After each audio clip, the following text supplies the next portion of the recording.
together under a globalized order. Western values are universal values. Western standards are universal standards. Indeed, many have capitulated to that narrative.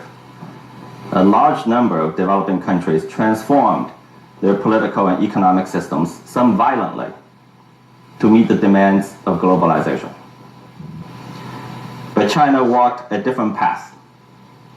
As the party embarked on dramatic reforms, the country possessed a degree of national independence unmatched by most developing nations. This ability to control its own destiny has allowed China to engage globalization on its own terms. Its one-party political system remained intact, and the party institution matured and strengthened. Its economic integration with the developed world was carried out in ways that brought maximum benefits to the Chinese people. Market access was granted in exchange for direct investments that created industrial jobs and technology transfers. The government exercised political authority above market forces and led the largest investment expansion in industrial infrastructure and health and education in human history. The dream of they will become just like us has evaporated.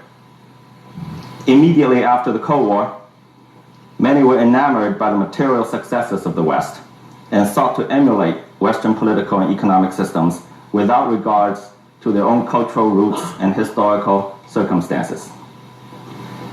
Now, with a few exceptions, the vast majority of developing countries that have adopted electoral regimes and market capitalism are still mired in poverty and civil strife.